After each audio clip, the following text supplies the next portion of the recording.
Hello, everybody. Thank you so much for joining us. We are today focusing a little bit on the technical side of theater. So the last 3 weeks, we've talked to some really great artists and learned about their journey and things that they have done to get to that point. And today we're going to talk to three theater technicians who have done the same thing, but on the flip side of performance. So, so glad that you guys have joined us. And see you guys in the chat. Hello. And as we go, if you have some questions about things that they are saying or want to ask anything, feel free to do that. And we will kind of take a look at that chat as we go to try to answer anything. So thanks again for joining us, guys. And we are going to get started first with a good friend of mine, David Zack, who is a stage manager or a former stage manager, and he's going to tell you about some of that and some of the great things that he's doing now. So, hello. There he is. Hey, David. Thanks for having me on. Thanks for joining us. You know, there's lots of busy stuff going on right now, right? Absolutely. It's and we'll talk a little bit about this, I'm sure, but the skills learned in theater, when things happen like this and you have to adapt and work on the fly, those skills really come in handy. Absolutely. Absolutely. Well, let's get started with maybe having you tell us a little bit about who you are and what you do and how you got to this point. So, well, my name is David, and we'll start at the beginning. Initially, I did some theater in high school, worked backstage, did lighting, and wherever else I could get my hands on backstage, but never really thought about it as a career. And when I grew up in Los Angeles, I didn't have many friends or family who had done anything in theater, but it was just a fun place, and I really enjoyed the people and the atmosphere. So when I went to college, and I ended up going to Indiana University, which is quite a flight from Los Angeles, but I have not regretted it since. It was never my intention to study theater, but slowly I started participating because socially that's kind of where I fit in, wanted to be. And I ended up graduating with a technical theater degree. And then from there, I just started getting work. I first went to Las Vegas and worked for Blue Man Group for about a year. And then the road bug hit, and I went on the road. And from there, I toured for about 16 years on and off, all over the U.S. and internationally with a bunch of different shows. After that, I tried many times, but finally was successful at settling down. Went to Cleveland. I worked at a convention center as a project manager, doing a lot of the same stuff as I would have a stage manager, but a little bit more design, which I enjoyed, but it wasn't really for me. And while I was there for a year and a half, 2 years. A position opened up at Indiana University in the events and ceremonies department. And that's where I am now. It's been about a little over 2 years now, using my skills as a stage manager, using skills as a theater technician, and it's really great. So it's a nice way to kind of culminate my career and experience into something that's a little bit different, but a little bit more stable, which is nice to be off the road in a house and be an owner of chickens. yes, I remember when you were going to buy the house in Cleveland and you kept, I bought a vacuum today and all the things that you had to send to your brother's house because you hadn't gotten the house yet. I mean, I love being on the road, and I would never give up that experience. I traveled to places that I may not ever get a chance to go again or experience, but I did because of theater. Mm-hmm. But there was something missing, and it was nice to have that experience and to do it while that's all I was doing. I didn't have to worry about maintaining a home. I didn't have to worry about a lot of the day-to-day stuff because my whole life was in a suitcase. But I really enjoy being in a neighborhood and, being in one spot, sleeping in the same bed every night. I bet. Well, what took you, from LA, what made you decide to go to IU? I mean, that is a huge distance. I mean, we know what a great university IU is, but it's quite a choice from all the way from LA. Sure. And when I was looking at schools as a junior and senior in high school, I didn't have a specific place that I had to go or a family legacy. I was looking more for the right atmosphere. I wanted a larger school. I wanted a smaller town. And as I looked through the programs IU offered, there was enough diversity that I didn't need to make a decision about what I wanted to study or, the degree I wanted. I could just explore. And I felt it was just the right fit. It felt as soon as I came for the first time for a visit prior to accepting my admission, I just knew this was where I wanted to be. And I've never regretted that decision. And I've met wonderful, I've met wonderful people. Yes. Yes. David and I worked together at the IU auditorium.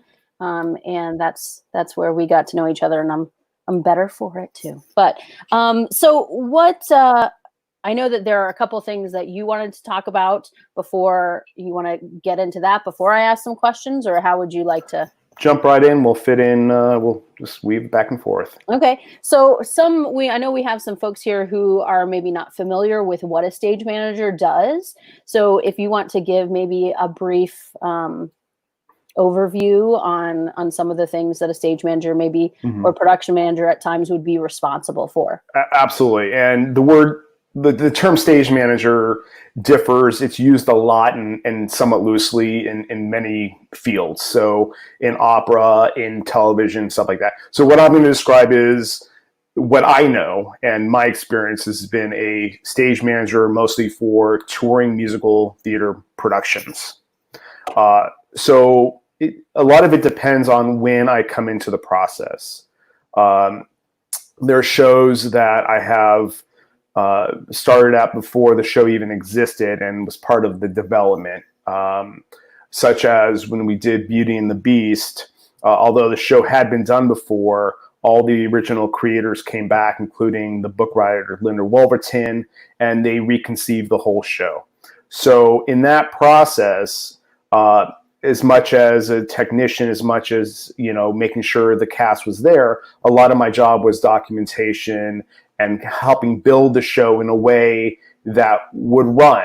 So, for example, if the director had some crazy idea, my job would be appropriately saying, okay, this is a great idea, but when we go on the road, it may not work for this reason. Let's look at it a different way. So, and that's a trust you build up. That's not something you just walk in and say.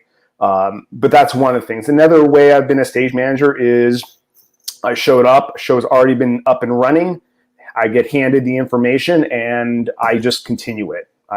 Whether, that be managing rehearsals, calling the show. So when I say calling the show, after the technical process, working with the lighting designers, the scenic designers, and I have an example of that on my other screen, which I'm happy to share. Let's make this a little bigger here. So this is my Beauty and the Beast calling script. This is the one I did for international, which adjusted a little bit. But these are all, what you're seeing here are all cues. So I've gone through the show moment by moment with each of the designers, and this is where they want a certain thing to happen. So if we go all the way down to something a little more familiar, let's see if we can find Be Our Guest, which is here's our Be Our Guest, which is a big fun number with lots of cues. So each of the light cues are LQ, and that's what I do. Not everyone does it the same way. We have rail cues, which are on both verbals and lights. So I'll say stand by rail 25 on red. I'll turn on my little red switch.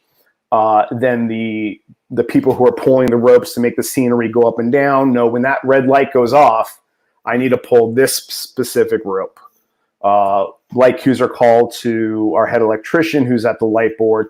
So as a stage manager, kind of I guess the air traffic controller. I don't do anything. I literally sit there, say things, and turn little lights on and off. But I'm keeping everything in line. I'm keeping everything so it's all synced up together. And also, it's not exactly the same every night. We have understudies in, so I kind of have to modify it and make sure that what the audience sees each night is the same, or what the director or designers intended. Sure. Because you get in a situation, especially on the road, and I'll pull up, an example, but it's you. I'm sorry, I'm a little lost for words here. It's been a while. Yeah. The stage manager keeps the vision alive. So I'm in charge of what the audience sees night to night. There's a conductor who makes sure the music is happening. There's the technicians who make sure there's upkeep of the scenery and that the trucks come and go as they need to. But if you sum it all up, what a stage manager does, make sure that the audience sees the same show every night. Sure. I think air traffic control is a great way to think about it, and making sure that everybody is doing everything when you ask them to. And so that way that the show gets, I'll pull that back up for you. That way the show is consistent. So here's what I have up right now is an example of a crazy situation. We took Beauty and the Beast. We were in Milan, Italy, which was an amazing experience. And about 2 weeks before we were planning on going there, we learned that there was a miscommunication and that the stage at that theater is raked. And what raked means is on an angle. And so it's a slight angle, and it's been done for many, many years back in, I guess, Greek theater. That was very common. The problem, though, is this show was all based on scenery on wheels. And although they could lock down, they weren't always locked. So each night after the show, because we don't travel with designers, we don't travel with the director. So a lot of times, in terms of the design of something or the direction, it's left up to me in consultation with the various other experts, because I'm not an expert in dance. I'm not an expert in music. So we have those people with us figuring out ways to do it. And there was a lot of the show that I had to redo. And these are a lot of the examples. So I send out this report every night, and on this, all the changes I need to make. So we had to add breaks to scenery. We had to add people to so these are some of the things that I find exciting about being a stage manager is going into a situation and doing problem solving. I guess that's besides air traffic control, I'm a problem solver. Yeah, absolutely. So. That's interesting. So like you had to make sure that a piece of scenery that gets rolled on, once it's there, it doesn't roll into the orchestra pit. And, yes, they would not be happy. Yes. Yeah. So, and safety is also very top of my list of, I walk into a theater, it's my job to make sure it's safe for everyone to work there. Awesome. Cool. I think that's a great example of all the things that you have to do from venue to venue, from place to place, which is absolutely always changing. It is. And so this actually, your rehearsal report or performance report goes right into one of the questions that I had was, what does a typical day look like for you as a stage manager? If you're on the road, and you have a show that's maybe one night or two nights at a place, what does that look like for you? Well, this is a great example because my name is not on the calling stage manager. My assistant called this night. I just pulled up a random report. So I'm going to start with a regular day after we've already loaded in the show. The show is already, so when we arrive with trucks it's more traditional in the United States. Beauty and the Beast traveled in 4 semi trucks, 52-foot trucks. and we put the show in, we make any of the adjustments. The cast will come in for the first time. We'll have a meeting. I'll explain any changes. I'll say, when you guys are doing the kick line in Be Our Guest, you need to be 1 foot up, and and then we'll actually go up on stage and look at, because, in this theater, it's a little bit different. Explain where the dress rooms are and all that stuff. So that's kind of the difference. We'll do a sound check on that first day. But otherwise, like, into the theater, I like to arrive early myself. I just like to have quiet time, get some paperwork done. And then the cast starts showing up. We'll make sure that everybody has signed in at the right time, so everyone's there. So I'll let the understudies know that they don't have to go on that night. Any announcements that need to be made, I usually put up a call board at each theater. So it's a place for them to come, sign in, read any specific information for the night. So it'll say, at this performance, the role of this person was played by this person. Then we will go into things like do a fight rehearsal. So if there's anything dangerous, any lifts, we'll also do that every night. So it doesn't matter if it's one punch being thrown at one moment, even in a comedic moment. We will go up on stage, we'll have a fight captain run that rehearsal, or we'll have a dance captain do specific lifts, especially if there's understudies, but that's non-negotiable. Every show that always happens. The orchestra will come, they'll start tuning up. Next thing I do is open the house. Once I know all the technicians are ready, everything's set up and ready to go, I'll communicate that to the house manager, who's someone who works for the actual building that we're in. Let them know that it's all theirs. And we'll usually wait a half an hour, and then the house manager will get back to me saying they're ready to go. And during that time, I'll make announcements to the cast. Here's your 15-minute call. This is your 10-minute call, your 5-minute call. However, each show is different. And then I'll call places, and I'll check, or whoever's my deck stage manager will check on stage, make sure everyone who needs to be there start. One of the differences between, say, opera and musical theater is opera will throughout the entire show, Mr. Smith to the stage, please. Your entrance is in 1 minute. Every entrance. And there'll often be a stage manager with them backstage, pushing them on at the right time. Really? I never knew that. Why is that, do you think? My understanding is that there's the rehearsal process is different. A lot of times in opera, these big, I don't want to say divas, but these performers, they have 5 or 6 shows that they do. They do this role, and they're doing so many shows, and they may only do 4 or 5 performances of this. They have all these, each version might be slightly different. So this way, it's the opera's, not to put down opera. My he's an opera director, but it's, a lot of park and bark. So it means they go on stage, stand on this spot, sing their aria, turn around and leave. Versus musical theater, where you have a cast doing 8 shows a week over the course of however long a show is up. It's rehearsed, the same group, you may put new cast members in. So I think it's just a different expectation. Sure. It's, when you're musical theater, it is your responsibility to know where you are in the show. It's your responsibility to know where you're going to be. And, despite maybe a few divas or a few, older folks that need a little extra help, that's kind of how it goes. So. Awesome.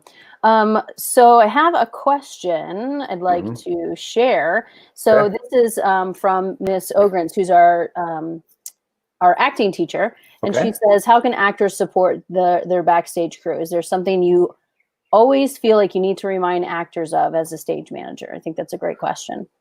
Yeah, I mean, it's just a mentality as a stage manager. I try to set this up as early as possible, but everyone's doing a job. An actor's job is to go out and communicate the story to the audience. A crew member's job is to make sure that the story from a lighting perspective or the story from a scenic perspective is told. Everyone's telling a story, and everyone, regardless of how dirty that job is, is making this happen and keeping each other safe. So although, an actor is in the spotlight, that spotlight wouldn't be on if it wasn't for somebody. So it's just respect. It's respecting everyone's craft. The actors have worked hard to get to the point where they've been cast in the show. The technicians have worked hard to hone their skills and to work their way up to where they are. So in terms of support, it's communicate with each other, go through the right channels if there's an issue. But just everyone's a human. Everyone's just trying to do what they love. If theater was some great money-making venture, that'd be one thing. But people are doing it because they love to do it. Right. And nobody deserves to be there any more than anybody else, backstage, in front of stage, anywhere else. Great. Yeah, I agree. All right. Well, what else do I have here? So, what do you think is one of your favorite memories from touring or production that you've had? Oh gosh, there was kind of an offstage story in. I took the show Cabaret. We were in Korea and Japan, and while we were in Seoul, we had a big picnic with the Korean cast of two other shows. I think one was Rent and one was Blood Brothers, if I remember correctly, two fun shows. And even though there was definitely a language barrier, getting together with the cast and crews and realizing how the same issues, the same excitement, the same love of the craft, and that was a really special moment. Is how theater communicates and how we reach our audiences, and regardless of where we are, it's really all the same, and that was really special. Awesome, that is cool. This is a great question. What is the biggest challenge you have faced in a production? And guys, we'll probably give this to our other designers too. What do you think is the biggest challenge you faced? There's the biggest. I don't know about the biggest. There's always challenges. There's never, that, and that's one reason I, as a stage manager, I had a job, was to figure out how to, we had trucks show up late or not at all. We've had, we've had illness go through cast where we've had, to literally recast the show and teach it to new cast members, where we had, people doing roles they've never done before on stage in front of an audience that night. There was a crazy story of me is we were in the Philippines, and we had an extra day off because the Pope was in town in Manila. So a few of us went to a little island not far, but, to do a nice little getaway. And it was myself, it was the music director, who's the conductor. It was the company manager. It was one of the lead actors. So we're all, and one of the musicians, we're all on the side. We got stuck. The Coast Guard shut down. So we all missed Act 1. So we're on phones trying to talk everybody through, and, we had to write ourselves up, and, we did everything we could. We finally snuck off the island, disguised as a scuba diving boat, and snuck past the Coast Guard. It was one of those crazy moments in life, but we finally made it to the theater, and all was well. But it was definitely an action-packed, scary times. I've never missed a show before. That was the first time I was late or missed something. So first and last, huh? I better be. Well, it's a good story to have, at least with that. Oh, the Pope was in town. Yes, and I got stuck on an island. Mm-hmm. Okay, there you go. All right, cool. Well, thanks so much, David. We're gonna have you kind of hang out backstage, and we'll ask a couple questions later. It was great talking with you. Thank you. All right, cool. So we are going to move on to Uh, where is it? Here we go. Mr. Ryan Williams. Oh, I missed that the first time that you put in the goat. Yes. Absolutely. Well, yes, it was, it's part of the company name. So Yes. Mr. Ryan Williams is a sound designer. He's also a lighting designer, but we're gonna have him focus on sound a little bit. Yeah. focusing a little on sound, actually a little on all of the disciplines. I brought together a production design presentation. One of the other presenters, Guy, and I were speaking, and we were just trying to say, wow, these are crazy times, with both of us. We've both been set down for a month at this point, and just trying to give a perspective of versatility and how you can just weave your way through these challenges that we find ourselves in these days. Yeah, absolutely. It's I'm sure super hard for you guys who have been, I mean, your life is on the road, and so being able to shut that down is not It's super easy. not. I'm sure your family enjoys Not easy. having you home, though. They do. They do. They do. They. I don't think my house has seen this much of me ever. So Well, Ryan, why don't you start and give us your origin story? Where did you start? How'd you get to this place? Well, um, I went to high school in Gary, Indiana, right down the street from Morton. I graduated from Westside High School and then went on to Loyola University in Chicago. I wanted to stay close, but unfortunately, I uh, did not think that being a production designer, sound designer, lighting designer, I didn't even know that was a job. I just thought, oh, okay, this is, I was involved in theater in high school, and I said, oh, okay, this is something great, but I was going to school to be a doctor, so I went to Loyola and just kind of fell into it at that point. I found that all of my wonderful biology colleagues were. Uh, Not having as much fun in college as I would have liked to. They did a lot more studying. So so I ended up picking up a theater major, and it just exploded from there. So I've been, blessed to be in the right place at the right time so many times to have catapulted my career to where it is now. And you work for a local company and I think own part of it, don't you? Yes. Yes. Yes. So I'm the VP of Sales and Services for a production company. We do sound, lighting, video, trucking, staging, all throughout the U.S. And it's Live International. We're in Elk Grove Village, right behind O'Hare Airport. So that's also one of my other homes besides this one. So yeah, we've done productions throughout the country with great number of artists. So Great. So we are having you focus a little bit. Well, I don't know. Do you want to go to your I'll PowerPoint go to my first? presentation. Okay. Hold on one second. Let me. You tell me when you're ready. You would think that I would know how to use PowerPoint, seeing as I'm a designer. There we go. How about Okay.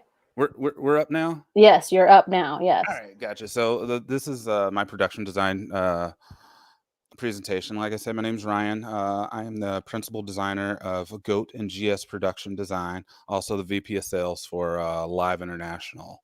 And it's funny, the thought of I was on a tour bus going cross country, weaving back and forth, and had so many things planned, and this meme actually brought me back to, all right, well, it kind of gave me the inspiration for this presentation here. So like I said, I went to high school in Gary at Westside High School, went to college at Loyola. I have a BS in biology, a BA in theater, and a BA in English literature, and I actually have my master's in molecular genetics.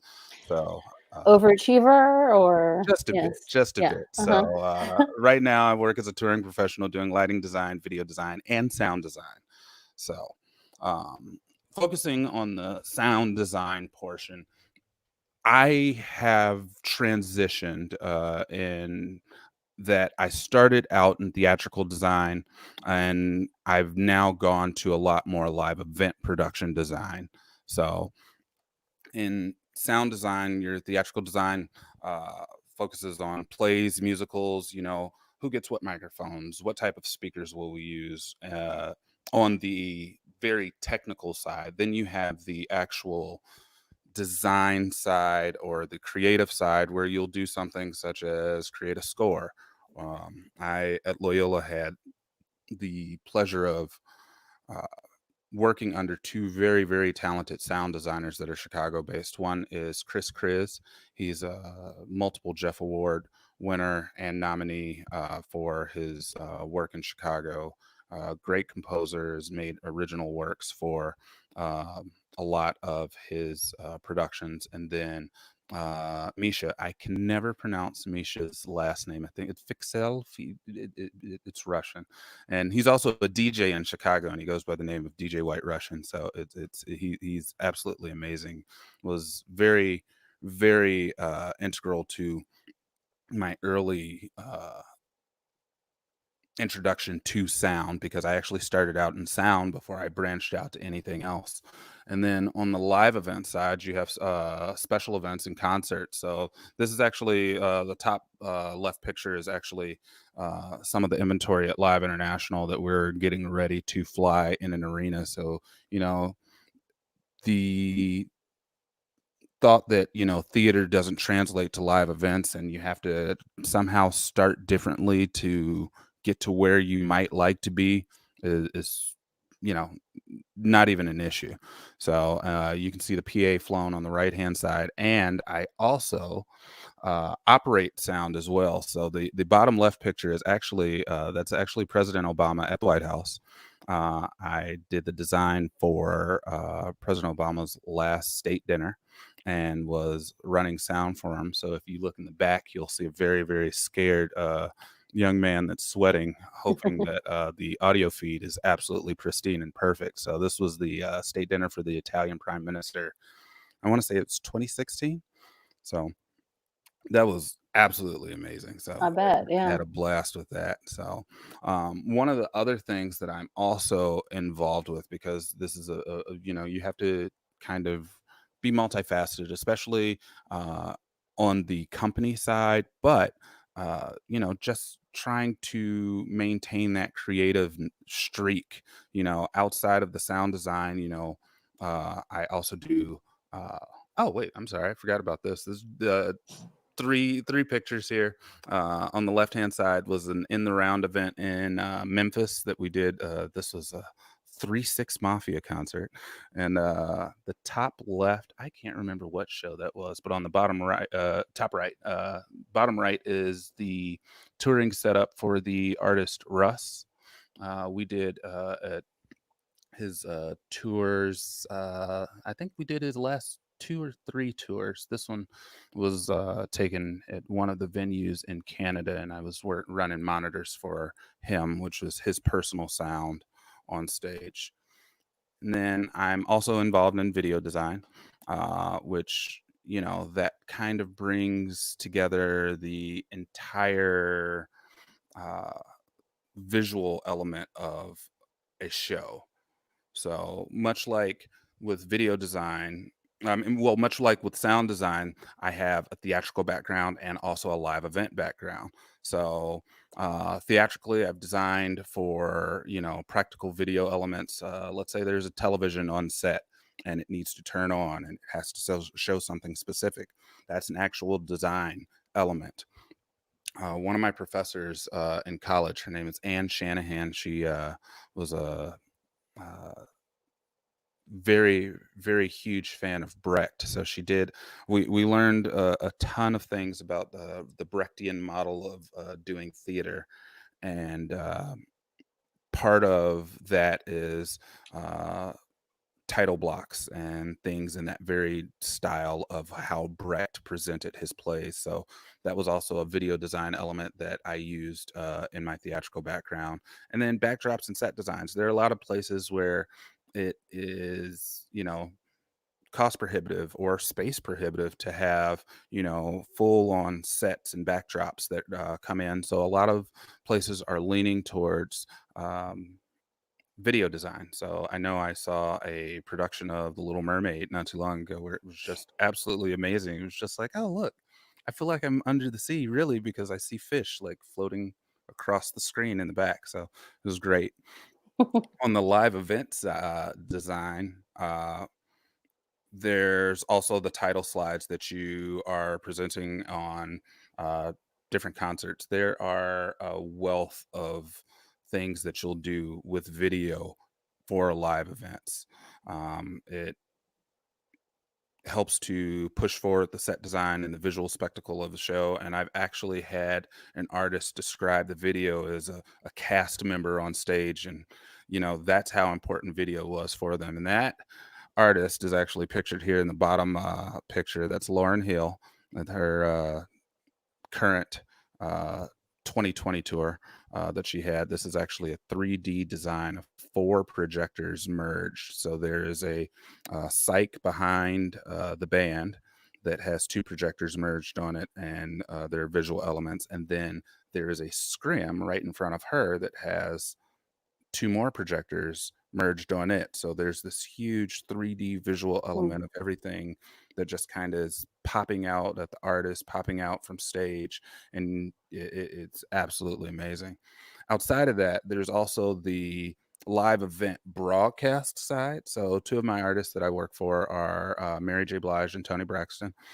Did some video design for Mary's Lifetime Achievement Award that she won at the BET Awards last year, and then Tony was on the American Music Awards, and she had this stunning, video backdrop that highlighted her performance there. So that was an absolute blast to work with as well. So on the video design side, I have a few pictures here on the left side of your screen. It's Mary J. Blige's Strength of a Woman tour. This was a very, very simple upstage video wall. And there's probably not a concert that you'll see that doesn't have some sort of visual element with video, at least large scale. And then on the top right, that was the tour that I was on when all of the shutdowns happened throughout the US. I was on the Wild and Out Live tour, and we designed the video elements along with the lighting on that one. So the video was, title blocks, so you can see Emmanuel Hudson's name in the center, but then we also had visual elements on the left and the right hand side, and also on the marquee that is flown up above. And then down at the bottom, that's an artist by the name of Dimash. We did a show for him at the Barclays Center in Brooklyn, yeah. Brooklyn. Yes. I was like, what city is that at? So this was an absolute monster of a show. So on this one, I was my company, Live International. We provided the sound, the lighting, the rigging, some of the video, and then there was another partner with a company in New Jersey by the name of KM Productions that did another part of the video. So that's 136 motor points in the air. So that was a 28-hour load-in day to do a concert, and then we put it all back in trucks. Wow. A lot for 2 hours or Absolutely. 3 hours. Yeah. Absolutely. So on the lighting design side, I again have a background in theatrical design with straight plays and musicals. So there's we always have a fight between the sound designers and the lighting designers, and this jovial, playful thing. And sound designers like to say, there's no concert without sound. It's just a moving picture. And, we like to say that, as a lighting designer, there's no concert without lighting. I can just listen to the radio for that.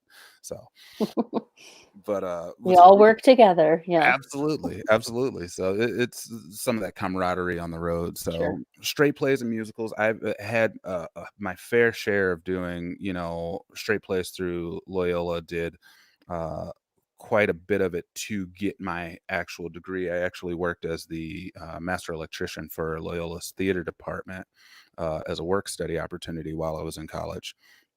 Did a ton of plays and musicals, and I've actually in a pinch come and done some Done some stuff for HAPA. us. Yeah. Done some HAPA production. So, and also I still do, like I said, the live event design. So television adaptations like Wild and Out, live conferences and corporate meetings. I do a fair share of those each year. And then concerts and music festivals, which are literally the bulk of my work. And then we also do broadcast events. So there are quite a few very large churches that I've had a hand in crafting their lighting design and their continued operation. And then, like I said, the television things. I've done quite a few television specials with artists that were performing. Also, just comedy shows, things that you don't think about that would require design elements, and then award shows. So these are four of my artists from this past year. That's Tony Braxton in South Africa. It's Mary J. Blige in, I can't remember what city that was, but that was the last tour that we did with Nas. And then Fantasia Barrino, we just finished her sketchbook tour. And then Missy Elliott at Essence Music Festival last year. Well, and that's speaking of festivals. Oh, this is a great slide to do that. That it's a little different when you have a festival and you have multiple artists, and you don't get to necessarily have all the time you want Exactly. to set stuff up. Will you talk us through what that kind of looks like for you as a sound engineer? What you need to do? Oh yeah. So on the sound side, the thing is preparation is key, and so is communication. So on a music festival, so we've got the local production who brings in everything and they set it all up, and then you've got your touring production who comes in and they say, "Hey, I want to do a show with my artist," and just like we were talking about before, where it's like you want to have that continuity of show. Your job as the designer is to have that continuity for your artist, have that continuity for if your artist is a comedian, if your artist is a singer, if your artist is a preacher that's going to a different event or a conference that's going to speak. So you then do a lot of work at home where you're preparing, getting all of your files together so that you can come in with a thumb drive and load your scene, load all of your programming, and so that everything can come up and you're prepared to work at a moment's notice. There are a lot of festivals that are what we call throw and goes, where you literally get up there, for the sound aspect of it, it's like, all right, great, we're going to do a line check, which is they go and tap each microphone. If you get signal on it, great, go. There is no sound check. The wonderful thing about theater is that you get tech time, you get tech week, and you get soft opens, things like that. A lot of times you don't get that in the live aspect of Concert, things. but yeah.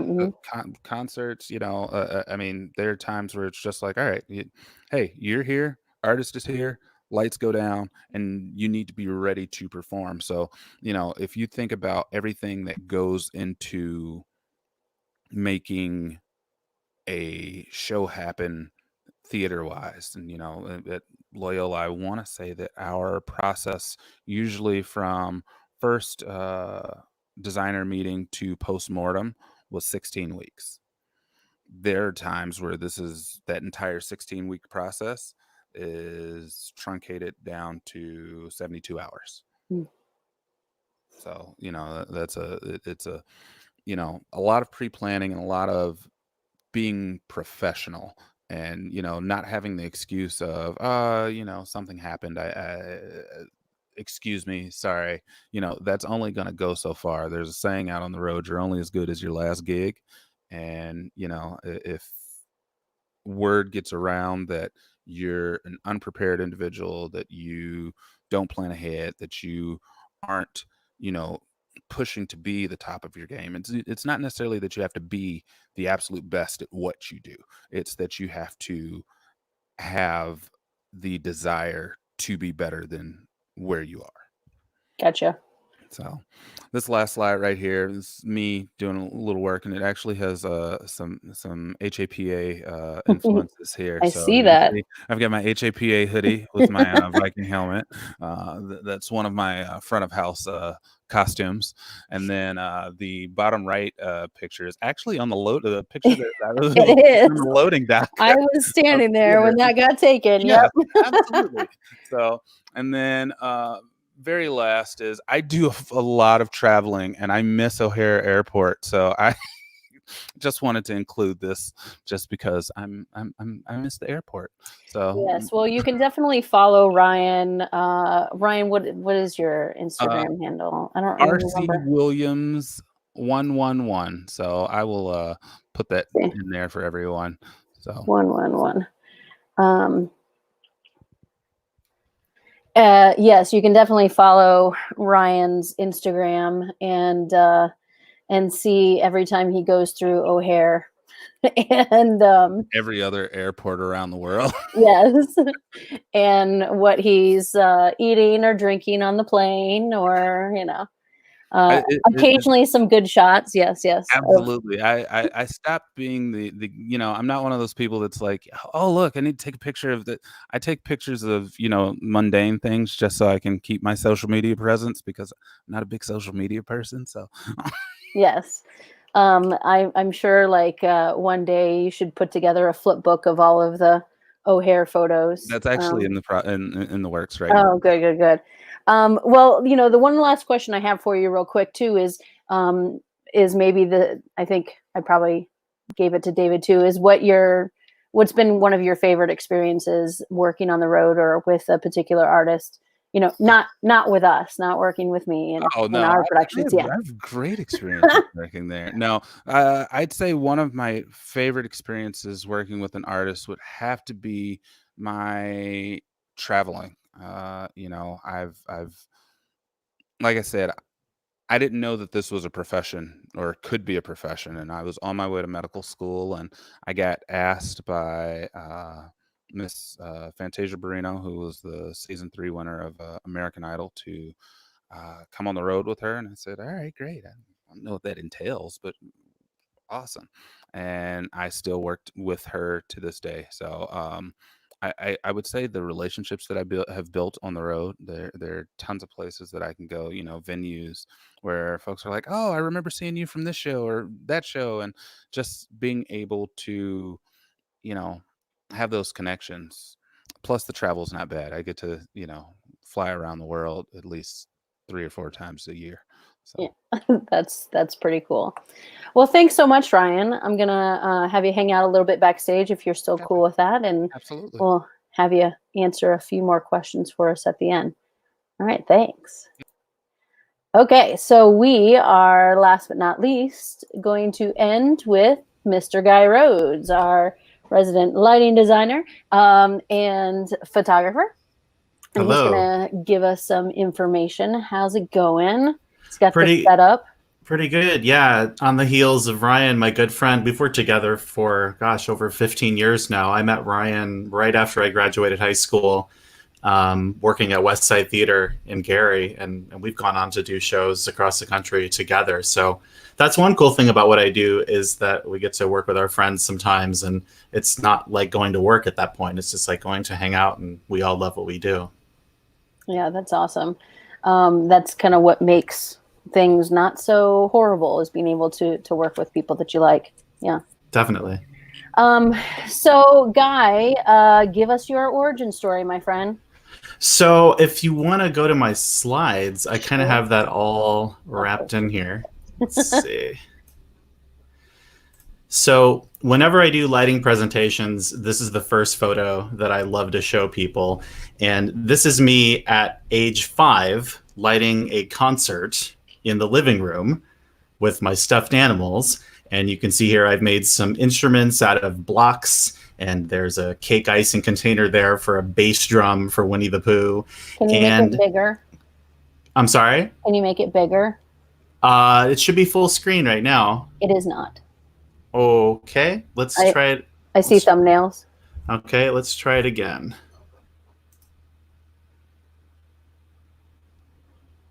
No change? No change. Let me take it out real quick and see. Yeah, we tried it before and it worked. Yeah. Let's see.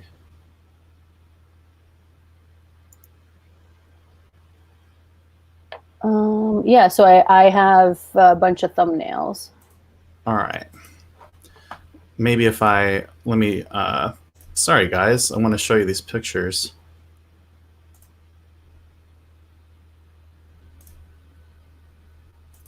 In the meantime, guys, remember, if you have any questions or anything, Mrs. Payonk, who works at our school, says, so that's what Guy looks like. She hears a lot about you and when you're working in our building as well. So that's me. How about that? Let's see here. Yes, there we go. Cool. There we go. All right. So this is me lighting a show at age 5 in the living room. And if you look in the couch there, I have a bunch of Christmas lights shoved into the cushion. And those are my stage lights for the stuffed animals on stage. And right around the same time, this is the Christmas list that I sent to Santa that year. And if you look at numbers 2 and 3, we've got spotlights and dry ice, of course, to make fog effects. And even a little further down, railroad equipment, pool table, like that kind of all makes sense later in life too. But that's so true. Whenever I have these moments, especially now with the whole COVID-19 thing, where you can kind of sit and think like, man, like, is this really what I'm supposed to be doing with my life? These are the two things I look back on to kind of reaffirm, like, okay, this is what I'm supposed to be doing. Like, why would I be asking Santa in kindergarten for spotlights, you know? So I've kind of always had a passion for lighting. And when I got into high school, that's where things really kicked off for me as far as starting to do things at the level that I do them at now. This was a show I designed my senior year of high school. We did a concert version of the musical West Side Story, and I actually did the set and the lighting for this particular show. And you're local? Correct. I'm from East Chicago, Indiana, born and raised, and I graduated from EC Central. After that, Central continued to bring me back after I graduated to light different shows. So this was their Academy Award show. It's where you get, like, you know, best dress, most likely to succeed, that kind of thing. And lighting that show for them every year kind of became my lab to experiment and try different things. I would do these really elaborate set and lighting designs and just kind of see what was possible with the technology. This is another show I did for EC back in the day where I designed a set using cardboard boxes. That's all that is. It was very cheap. It looked cool, and they took the light very well. So again, just kind of using that show as a lab to kind of flex my creative muscle and just see what was possible. I moved on to Columbia College in Chicago, and that's where I have my BA in theater lighting design. So this was actually a show I did the day before commencement. I lit a concert for Chester Gregory, who was my high school drama and tech teacher. And Chester went on to have a very, very elaborate Broadway career. He just finished Motown the Musical recently. He's been in several Broadway shows. So this was cool to light one of my mentors as I was finishing my education. It was kind of a nice bookend to that process. So this is West Side Theater in Gary. This is where I met Ryan, and we did Raisin in the Sun years ago. So a lot of people think I'm a one-trick pony and that this is all I do, like concert lighting and flash and trash, as we affectionately call it. But I love lighting plays and musicals as well, especially this show. This was in a small 120-seat black box space. And when you can really get those intimate moments and make it almost cinematic, it's one thing I really enjoy doing. And then, of course, back to the flash and trash, which I think I'm really good at. So, and I enjoy doing it quite a bit. And Was that? do you know that this is my favorite gesture that Guy does? I don't know. Can you see me? I can't see you right now. Okay. No. Of what the lights do in the background. Oh yeah. The Mhm. fingers, yeah. So Yeah. this is how I describe to people, like, you see these beams in the air, like, so we do this, like, so you want us to do this and then this, and we like describe, programming with our fingers. This is another show I did at Westside called Steel Waters. It was for Gary, Indiana's centennial, and this had its moments where it was the rock show, as we say, the flash and trash, but then it also had these nice, quiet, theatrical moments too. And we made it rain on stage, which is one of my favorite parts of the show.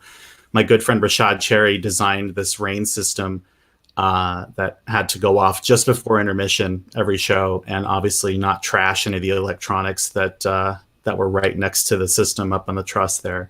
So one of my favorite looks that we did. This was a Michael Jackson tribute concert that we did. Right around the time that he passed away. Obviously the hometown connection with Gary, so this one was a lot of fun.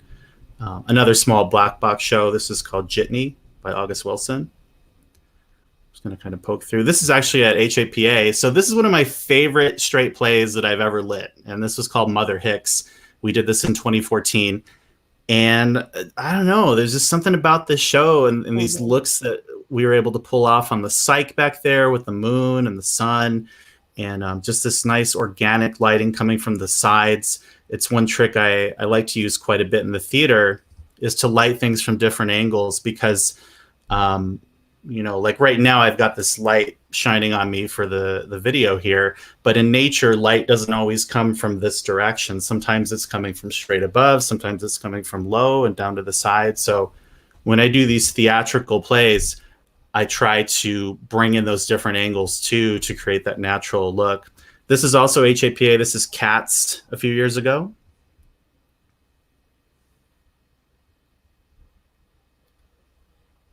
This is kind of one of those blends between a concert style show that had its theatrical moments. Songs for a New World, also at HAPA. This was in the black box, or smaller space. Right. This is in the black box. It's a great example of less is more, because, this is lit with probably 2 or 3 theatrical lights and then these hanging light bulbs overhead. And, sometimes you just create a look, you create a picture, and you just let the performer do what they do. I know some lighting designers, especially ones from the concert or EDM festival world, it's like everything has to be constantly doing something, and I love doing that stuff too, as I've said, but I also love doing this kind of stuff where you just set the picture and you just let the person do what they do. I find that can be equally as powerful. This is over at Indiana University Northwest. This is Little Shop of Horrors. That was a lot of fun.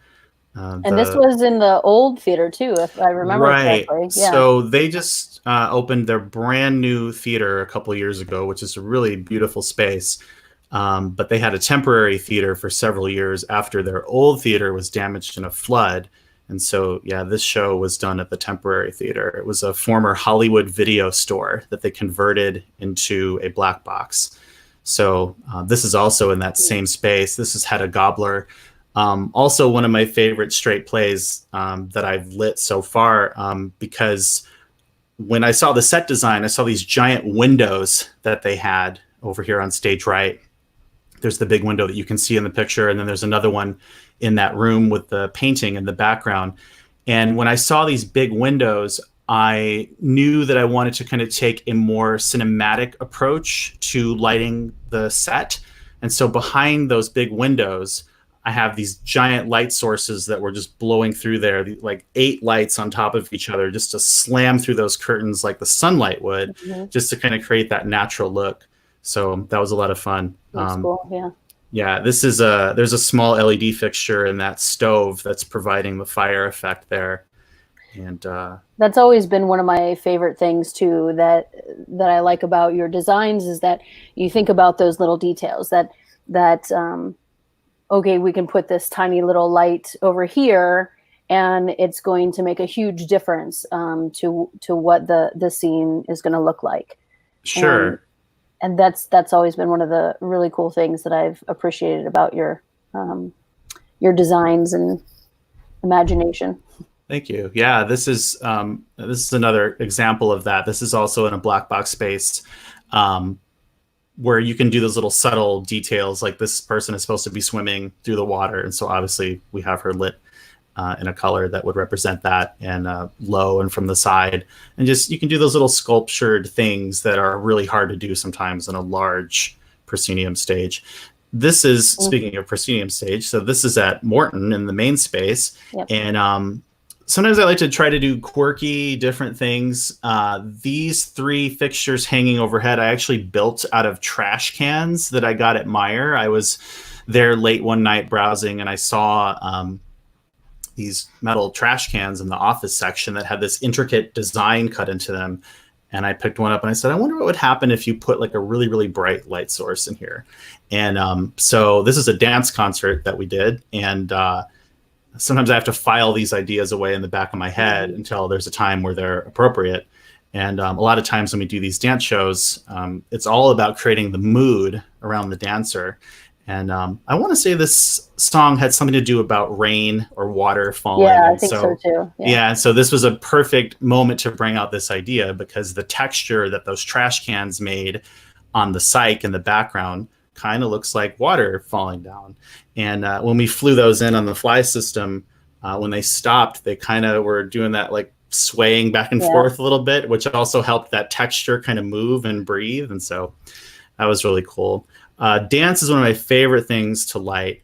I love setting the mood of the piece, and sometimes things are, of course, really dynamic and flashy and big, but then sometimes things can be really dark, edgy, moody. This is a great example of that. I use concert-style fixtures that we normally use to light the audience, and I mounted them to these rolling clothes racks so that we could bring them on stage very quickly for this piece, have this really bright, intense backlight to cut those dancers out against that black background. And then when we were done, we scooted those off, got rid of them for the next piece. It was a lot of fun. Yeah. You know, one of my favorite too from that is, I don't know if you have a picture of it, is you remember when you had somebody holding a lighting instrument. I actually don't have photos of that.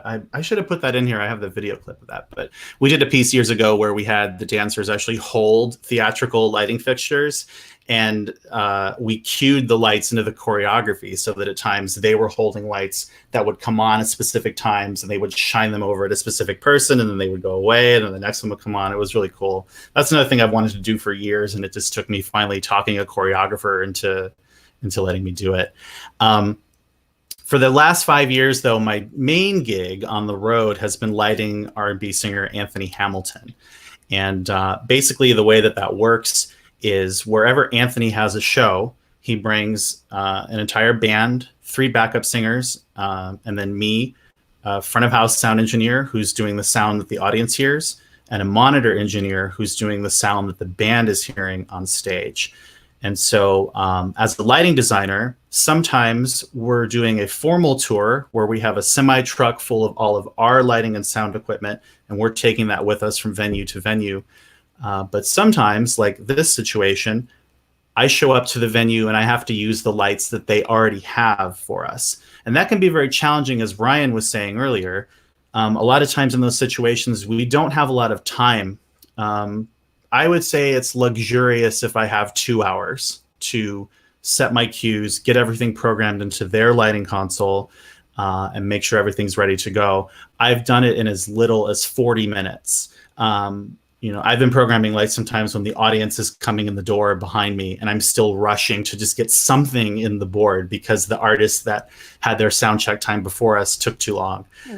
So it can be challenging, but working for Anthony has been fantastic. He's always very supportive of the creative end of things. If I have an idea for a light cue and I ask Anthony, it would be really cool during this song if you stood right here at this moment, he's always 100% on board with it. And I can guarantee that he'll be right there when that moment comes. This is at the Fox Theater in Detroit. It's a very beautiful 1920s cinema palace. This is that same tour at the Airy Crown Theater in Chicago a couple days later. And this is that same moment at yet another theater where I actually put a remote camera on the stage. So I'm actually all the way in the back there at the lighting board running the light cues, and I have a remote for my camera, and I'm clicking away just to get this different view. I shot all these photos, by the way, too. That's something I didn't go into initially, but another big part of my business is photography. And whenever I have the opportunity on the road with Anthony to put my cameras in different positions and just get a view that nobody else would ever get to see, I always take advantage of that. You know, there's one, actually, can you go back 2 slides? So Anthony wears hats. So tell me about what you as a designer have to do differently. Sure. So yeah, Anthony loves to wear these big stylish hats, and they have these really big brims on them. And of course, depending on the angle that I'm trying to light him at, that can become a big problem because we want to see his eyes. You want to see his face. You know, that's what people paid to see. Contrary to what I and Ryan and all the other designers would like to think, the audience did not pay to come see the light show. They came to hear and see the artists that they love. And so that's a big part of my job, is to make sure that they can do that. So if you look on the floor, right in the center there, next to those 2 speakers with the orange tape, there are 2 little tiny lights. We call those birdies. And they're about the size of the cardboard inside of a roll of toilet paper. They're very, very tiny lights, and they're great to hide in small places like that, but they're very bright. And so during this song in particular, if you look at the top of the screen in the middle, you can see I have these 2 lights shining straight down on Anthony. Without those lights on the floor, you wouldn't be able to see Anthony's face, because that hat that he's wearing would completely block those lights from above. So that's why I have those 2 lights on the floor, just to give a little bit of fill under that hat, just so we can see Anthony's face, his eyes, his mouth. It's really important, and it's really important to connect, especially in theater, with the costume designer, because it's important to know about these things in advance so that you can put them in your lighting design. If you're not communicating with the costume designer on a show and you don't know that they're going to wear a giant hat, and then they come out on stage with it in tech for that scene, and you're like, oh no, I don't have any fill light. What am I going to do? It's very important to consider those things up front, for sure. This is another tour I did for Anthony. This is Constitution Hall in Washington, D.C. And I really like the background that we used on this the show. It was a rental piece that we got from a soft goods company that designed this stuff, and it's basically all these squares of fabric that they rigged into these like diamond formations. And the set was super quick to set up and take down every day, which is also a huge consideration on tour because you don't have a lot of time. So yeah, these things just folded up into a big rolling hamper and went in the truck, and they took the light really well. This is another example of using my access as a lighting designer to get better photos from the show. So at the end of this tour, I actually took my camera and rigged it into the lighting truss. And so again, I'm at the console during this moment using a remote control to take the picture, just to get a cool document of what we do. Because as a lighting designer, there's really no proof that we know what we're doing without pictures. That's another thing I always stress to people who are just starting out in the industry. Lighting design is a lot like a fireworks show. You go see a fireworks show on the 4th of July and it's amazing and it's loud and it looks cool. But when it's done, all that's left is that smoke drifting away, and there's really no proof that anything happened unless somebody took a picture or video of it. So that's really important to me in theater, is to have really solid documentation of my work, not only to remember it because I love what I do and I want to remember the good times I had, but also from a business standpoint, I need to show future clients that I'm capable of doing what they want. So Sure. Yeah, these absolutely. photos are a great example of that. So on the road, this is our home. These are tour buses, and I wanted to briefly just talk about that a little bit. This is our tour bus driver, Ricky, from one of the Anthony Hamilton tours. And this is us leaving Jacksonville, Florida at like 2 a.m. And I talked him into letting me mount a camera onto the front of the bus because I just wanted to get like a cool portrait of him driving. So he's going like 10 miles an hour down the street, but because of the way I set up the camera, it makes it look like we're just racing through town. So this was a fun picture. But inside the bus, we've got 12 bunks. And on this particular tour, my bunk is there on the bottom right. You can see there's not a lot of space. And in the COVID-19 era, this is one thing that was discussed on an industry symposium I watched a couple days ago, is when we talk about concert tours starting back up, how many people are really going to want to be in this tight quarters when this disease is still floating around with no vaccine? You know, there are concerns about sickness on a tour bus normally. There is a big practice of keeping the tour bus very cold to try to combat that. Scientifically, I'm not sure that really does a whole lot, but I know from experience that tour buses are typically kept around 60 degrees in the bunk area. So use a lot of blankets.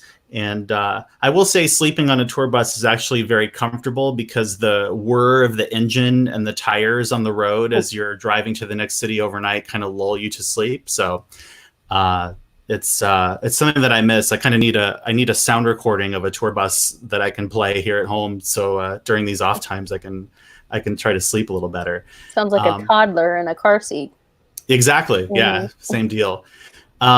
I've been fortunate to travel internationally with a few artists as well. This is Kendrick Lamar at the British Summertime Festival in London. And I did a 2-show little stint for him. I was actually substituting for his regular lighting designer. And they sent me a track of all the songs that they were going to play. And I just listened to it over and over and over and over, just so I can know everything the band was going to do. This is one of those festival situations that Ryan was talking about earlier, where I only had about an hour to get everything that I needed into the board. And as you can see here, it was daytime on top of it all. So it's really hard, if not impossible, to see what you're doing. So this is where the experience comes in, where you just kind of know what the lights are going to do, and you can kind of just get it all in there without really looking. Thankfully, the next day we flew back here to New Orleans to do Essence Fest, and that was at the Superdome. Obviously, it's an indoor, very dark arena, so I was finally able to flex and do some cool stuff that the artists could actually see. Another quick show at Westside. This was the piano lesson, another August Wilson piece. So this is a show that I have done for the past, 4 years now. 3 years, 4 years, I can't remember. Polar Express. This is a crazy show because if you remember my Christmas list from age 5, I asked for railroad equipment. I was really into trains. So this is kind of cool because this is a show that actually takes place on a moving train. So we have all the elements that you would expect in a normal show on a land-based theater: lighting, sound, costumes, props, everything that we would normally do, but it's all crammed into the aisles of a moving train. And we have lights that we stick in the luggage racks of the train to light the ceiling. And we have those small birdies I was talking about from Anthony's show. I use those up top to light the performers in different areas in the aisle where they're going to stand and sing. It's very interactive. It's so much fun, but the challenges that go along with doing a show on a moving train, there's not a lot of electricity to work with. Of course, train cars are never designed to do theater, so it takes a lot of ingenuity and creativity to figure out some of the problems that we have, such as this. So in a couple of the cities, this one is in Whippany, New Jersey, which is right outside New York City. The train actually passes a North Pole scene that happens alongside the tracks. And so the lighting and the sound for the dancers outside the train has to be synced up with the stuff inside the train. So the first year we did this, it was a big head scratcher of how we were going to wirelessly send the lighting signals and the sound to the side of the tracks and get it to work. Thankfully, we all put our heads together and we came up with a couple solutions that work out pretty seamlessly, and the audience never really knows that anything's different out there. So this is one of my when we talk about like accomplishments that we've come up with through what we do. This is one that I always think about. Of this was such a huge problem. How are we going to do this? I've never sent signal from a moving vehicle before, and we're really happy that it turned out well. Some of the cities. These are all your photos as well. Yeah. Right. Yeah. Everything that I'm showing you, I shot, except for the picture of me at age 5. That wasn't. I didn't rig a camera for that one. A lot of the cities have a show that takes place on the train platform as well, and so this is the Chicago show. And of course, since it's the hometown show, we kind of go all out with lighting the platform. You just want to immerse the audience in that show the moment that they walk in the door. And so we have a lot of fun out there doing this stuff. We tend to do that as well for theater. I know that that's something, you know, that pre-show look to pull the audience in as well. So sure. I mean, there's some venues I know, like Beetlejuice in New York City, and Ka comes to mind, which is a show in Las Vegas. From the moment you walk in the door, the house lighting is also designed to be part of the show. So I always appreciate that, of course, as an LD, when I get to take my seat in the house and I'm looking up and looking around and trying to count things and figure out how they did stuff. So when the show has already started, when you walk in the door, it's always pretty cool. Yeah. This is the tech car from Polar Express. So we have a separate train car that acts as our lighting and sound booth. And it's also the dressing room for the actors. And it's very, very tight quarters. You can see there's all these different people in here, stage managers, sound designers, different directors, cast members, all working together to pull off the show. These are my lighting system controls for Polar Express. And during the show, it's all automated. So the computer that is firing the sound cues, we use a program called QLab that actually fires all of my lighting cues at the same time. So we can run the show exactly the same every time. It's always a carbon copy, which is great for the actors because they never have to question whether something's going to happen. It's all ironed out and works perfectly pretty much 100% of the time. You know, let me stop you for just a hot second. There's a good, we go back one slide. There's a good question from David that I'm going to modify just slightly, but he says, how many times have you experienced light board malfunctions and how have you resolved them? Is there an extra light board? Yes, there is an extra light board. So if you, in this photo, the 2 screens on the left side are the primary lighting console. And then if you notice on the right, there's actually 2 keyboards and there's another monitor. One of those keyboards and that other monitor are controlling the backup lighting console. So on Polar Express, as of 2 years ago, we always have 2 lighting consoles running the show at all times. And they listen to each other and they're taking all the cues at the same time. And what happens is if one of the consoles freezes, which does happen from time to time, not too often, but once or twice a season, we'll get a console that just for whatever reason doesn't want to play nice that day and locks up. The backup console will actually take over seamlessly as if nothing happened and continue running the show while the techs can troubleshoot what happened with the primary. I've been in situations, though, in the concert world where you don't have a backup console, which I would say is usually the case, especially with these one-off shows that we do, like House of Blues, that one I was showing you with Anthony. I was actually doing a show at House of Blues in Myrtle Beach, South Carolina with Anthony Hamilton that was being live streamed to Yahoo at the same time. So they brought in this broadcast truck and all these cameras and everything else. And I was using the house lighting console. And like 2 songs in, I watched both screens on my board just peel away to black. And suddenly everything was locked up and I couldn't do anything. And thankfully, the lights on the stage continued to hold the look that they were in before the board froze. And I looked over at the house lighting tech and her face was just like frozen, like, oh no. And I pointed to their backup board and I'm like, you better turn that on, right? And I just simply reached back and hit the power switch and cycled the power. And I kept my fingers crossed. I told the guys on the follow spots, don't black out at all. I'm having a problem down here. And the board came back, and thankfully I was able to hit the go button on the queue that I was in right as the system started to dump the look that had held up when the board froze. So yeah, these things happen. And I think the big key in those situations is just remaining calm and not panicking, because that's not going to solve the problem. You just have to you just have to kind of go into troubleshooting mode. And just as you do this more and more, the troubleshooting just kind of becomes organic. You don't have to think about it a whole lot. It just kind of happens. So Sure. Really quick, I want to get into a couple slides of some film lighting that I've done. Haven't done a lot of this work lately, but about 10 years ago, I was really heavily into independent film, music videos, that kind of thing. This is an abandoned train station in Gary, Indiana. And the challenge with this was that it was supposed to be a nighttime look. And so the way that we lit it is we actually took a construction man lift and I rigged lights underneath it, and we were able to swing it over the top of the building and light down through the skylights. This is kind of the opposite problem. So this was supposed to be a nighttime shot. This is a hotel room outside of Bloomington, Indiana.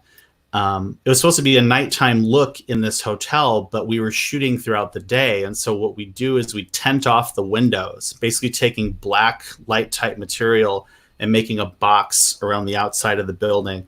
And all the lights that are lighting the actors are hidden inside that box so that we could control what the inside of the room was going to look like. Once again, similar situation here. This was a restaurant interior that was supposed to be daytime, but we were shooting overnight while the restaurant was closed. And so we had to just take a lot of lights outside and blow through the windows to create that sunlight look. This is actually Frankie's, the former Frankie's restaurant, which is right across the street from Morton. So that was fun shooting there overnight. And I always show this as an example of how lighting can completely transform a room. This was a scene I did for an HIV awareness film called Swan Song. And we shot this at a career center, which has a mock-up of a hospital room for students to learn how to care for patients. And this is what the room normally looks like. So when we first walk in to start setting up the lights, this is what you have to start working with. And just by carefully placing lights and sculpting that room and really deciding not only where the light's going to go, but where it's not going to go, you can take this and go to that. It's always, it's just really gratifying that you can completely take people to a different place just with lights. It's a lot of fun. Cool. So this is what I've been doing outside of the lighting world.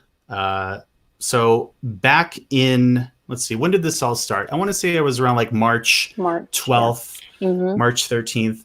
I had a completely full calendar from pretty much March onward. And things rapidly started to melt away. My calendar fell off. I mean, March, April, May, now into June and July, my calendar is melting on the lighting design end. And I had several photography jobs too that got canceled as a result of the pandemic. And obviously, you know, much like you students are experiencing with having your school year just ripped away, you know, we're experiencing the same thing on the career end where we love what we do and we had all these shows lined up and poof, they're just gone, right? And so I've been able to use some other skills that I have during this time to work for a couple local companies. This is actually vinyl graphics that I recently did for Live International, which is the company that Ryan works with and I've worked with for several years as well.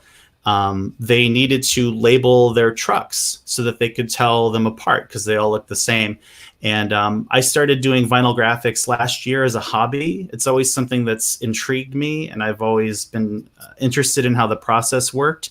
And because of this pandemic, it's become a job. And that's something that I really didn't plan on. But it's a great example of how having a diverse skill set as a theater person is very, very helpful, especially in these times. This is a skill that I have that has really nothing to do with anything that I primarily do, but I've been able to offer this to people to make a little side cash, basically. So another thing that I've been doing is silk screening. This is how t-shirts are typically made. And I've been putting the Live logo on all the dust covers for the lighting and sound consoles. It's a great time to do this project because very rarely is all the equipment and the trucks at the shop at the same time. But obviously, because there's no shows going on in the country right now, it's a great opportunity to do these little shop jobs. And again, having a diverse skill set has been very helpful to me during this time, because the lighting and the photography and all that is shut down, but I've been able to make myself valuable through other things that I can do. Gotcha. So I think that's definitely something that's I would encourage students going forth in the arts, is to diversify yourself. It doesn't mean backup plan. I don't like saying backup plan because that makes it seem like you're probably going to fail at what you're trying to do. It's not at all a backup plan. It's just making yourself more valuable to clients to hire you for many different things, not only your primary thing. Sure. Lastly, I can't wait to get back to this. This is my comfort zone. This is my happy place, behind the lighting board, running the show. This is what I eat, breathe, and sleep lighting. And this pandemic has really made me acutely aware that I've taken it for granted. I graduated high school coming up on 20 years ago. Yikes. And the work has never stopped for me, right? Like, the work has actually continued to go up, up, up. Every year, there's always more shows, more shows, more shows. And after a while, you kind of get settled in that groove and you think, well, I don't need to worry because there's always going to be shows, because there never hasn't been a show, right? Mm-hmm. And now all of a sudden, there's no shows. And so it's given me time to kind of reflect on the fact that, yeah, I took it for granted. And looking at this picture last night when I was pulling these photos together, I was like, man, I really miss that. I want to get back to that Guy Rhodes smiling behind the board, and hopefully we'll do that soon. Lastly, I had to show this of Ryan because I said this to him last night, and I said, Ryan, should I show this in the thing? And he's like, absolutely. This is an Anthony Hamilton show that we did together. I think we were in Akron, Ohio, and I went backstage. And I'm adding Ryan to this. There you go. I don't know how he did this. Like that, the edge of that case is sharp, and he's got his head on it, and he's just these like, locks will comfort anything. Look, that's what it is. Gotcha. See, I need to work on that. Oh my gosh, that's hilarious. Yeah, finding time to sleep whenever you can. I think you've taken a nap under some of our platforms before too, Guy Rhodes, covered with the light board. I've napped in arena aisles. Like we did a gig at Wintrust Arena in Chicago, and I had some downtime, and I went up into the aisles of the arena to take a nap, and I found one of them that was carpeted, and it looked pretty clean. So it's like, all right. So I laid down, and I'm sleeping, and the next thing I know, somebody's kicking my foot. And I woke up and I looked behind me, and it was like one of the arena workers. And I think they thought I was dead or that I had passed out. And she really looked scared. And she's like, "Are you okay?" And I'm like, no, I'm good. I'm just taking a nap. So yeah, this is pretty common though on the road. You gotta, take naps when you can, wherever you can. What's funny is there is an entire host of, and my kids have just, there's an entire host of pictures of me sleeping in venues. Yeah. That's hilarious. All right, I'm going to add David back to this too. I'm sure you slept in some interesting places in the venue too. Yeah, when you're on tour, you sleep whenever and wherever you can. That's so funny. All right, I know that we are a little kind of over time, but real quick, I'm going to add one of our students, Peter, to our conversation. Hey, Peter. Hi. Thanks for hanging out. So Peter's got a question for each of you. Who are you starting with, Peter? I'll go in order of when they talked. I gotta make it bigger. I can't even see. Okay. For David, you mentioned you have a degree in technical theater. What does that entail? So when I went to IU, it was before they had a stage management specific path. So the technical theater degree is a broad, or it was when I was going through, it's a broad technical degree where I took courses and had to do hours of lighting design, scenic design, costumes. So I had a little bit of exposure to everything, which was probably the best training I could have asked for. And I'm glad I did that because then I can communicate with all the different people I work with as a stage manager in a theater. Okay. The next question is for Guy. How do you feel your artistic background with photography helps you with light design and focus? It helps quite a bit. Photography forces me to really pay attention to light in the real world and how light is falling on a street scene that I'm driving past or something that I'm looking at the airport, let's say. I'm constantly taking visual notes. Sometimes I'll even take pictures of cool light. Like if I'm, again, at the airport and I see cool light shooting through a window or something, I'll take a picture of it. And when I get on the stage in the theater and I have to recreate those moments, because I'm used to paying attention to light as a photographer, it really helps me to translate that onto looks on the stage using theatrical lights to do it. Okay. Then the last question is for Ryan. How does sound design for a concert and a theatrical show differ other than setup? One, you have more time, but there's a ton of things that can be different. I mean, not many. I've worked on concerts where I've got what we call them inputs. So each microphone, each instrument, this, that, and the other is an input. I've worked on shows that have had 170, 180 inputs as a concert, and unless you're on some of the much larger musical side, then you're not really getting to that many inputs. However, there's a lot more complexity on the musical side. For instance, if you've got 40 actors on stage that all have lavaliers on, your sound engineer has to be very, very, very, very, very good with their EQ. So I know Miss B and I, we had some EQ lessons when I can't remember what show that was for. So it's a constant battle. Guy helps with that sometimes too. Somebody turn the EQ off. Yes. Yeah. So I mean, that, and even on the design aspect of it, there are very well crafted musical sound designs where there's specialty little speakers that are placed all around the theater that have this matrix of sound coming from it. So all right, let's say a train is moving through a scene, you can literally hear the Doppler effect of that train sound moving through the theater and experience that. So it's six in one hand, half dozen in the other as to complexity based off of budget, based off of what the director and the show are asking for. And concerts are most definitely the complex beast that people don't ever think about. So cool. Any follow-ups, Peter? No. Okay. One question we have started to kind of ask everybody at the end is, what advice would you give kind of your 18-year-old or high school self, like Peter is at the moment, if that's something that you're into right now? What somebody else, another student asked that kind of in the chat too, like what advice would you give them for somebody who wants to kind of do what you're doing? I don't know who wants to start. David, I don't know. Sure, I'll start. It's just don't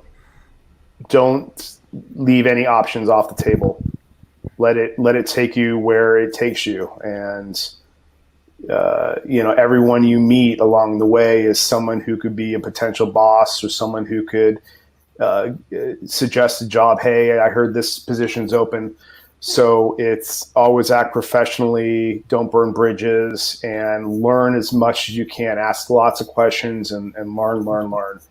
To piggyback off of that, I would say 90% or more of the photos that I showed, I got those shows through word of mouth. I got those shows because a friend referred me or somebody knew of me from another project. I've never really gone for a job interview and sat behind a desk and said, I want to light your show. It's all been through networking. That's huge. Especially now with social media, you have the ability to network with people from the comfort of your home. Do it. Network with as many people as possible who do what you do. And on the same front, be as hungry as possible to do this at all times and start now. Any theater, community theater events that you can go help with or audition for, go do it. Nobody's going to hand this to you. I think there, for me at least, was kind of a misconception that when I got to college, that was going to somehow bust open these doors somehow, and that all these job opportunities were going to start flowing. That's not how it works. I know a lot of people who are very, very successful who didn't go to college at all. That's not to say that I regret going, because I don't. I think college was very, very valuable to me as a designer. But the networking is huge. If you want to do this for a living, you have to be hungry to do it on your own as much as possible. Gotcha. Before I answer real quick, there was Miss Yarbrough asked a question how long I had been working as a sound and lighting designer. So that's been like since 2008, 2009. So we're like 11, 12 years there. But to, piggyback right off of what David and Guy both said, it's, having that drive to do it. There are a lot of folks that'll come up to me at the end of a concert. Hey, I've got a family member that's interested in doing this. I've got a nephew. I've got that. And it's just like, there are a ton of different ways people can get into this industry. You can go to school, you can work at your church. And then, I know someone who started off at their church doing production there, and they're, doing shows that I dream about doing. There's the, hey, get a job at a local venue or a community theater and then work your way up. So there is no, recipe for success here.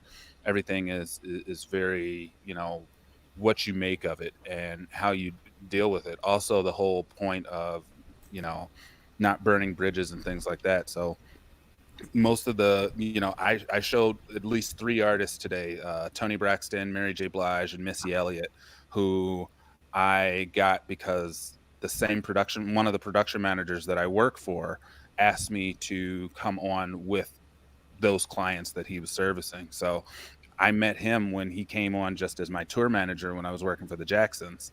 And he called me years later and said, hey, are you available to do this Mary J. Blige gig? And I said, sure, let's go. And then that transferred into the Tony Braxton and the Missy Elliott and a few other things that are actually on the horizon. Well, hopefully COVID-19. And that's the same, I think, too, for theater. Theater is a very small world. Wouldn't you agree, David? That, it's a lot of connections and stuff that way too. Yeah. Yep, absolutely. Cool. All right. Well, thanks so much, guys. But I did want to say that you guys all happen to be men, but there are a lot of women in this industry, in this field. And it just so happens that these men are guys that I know and we're able to do this. So I know that I have a lot of women who are students, and there are a lot of women out there who do these jobs. So I just want to plug that as well.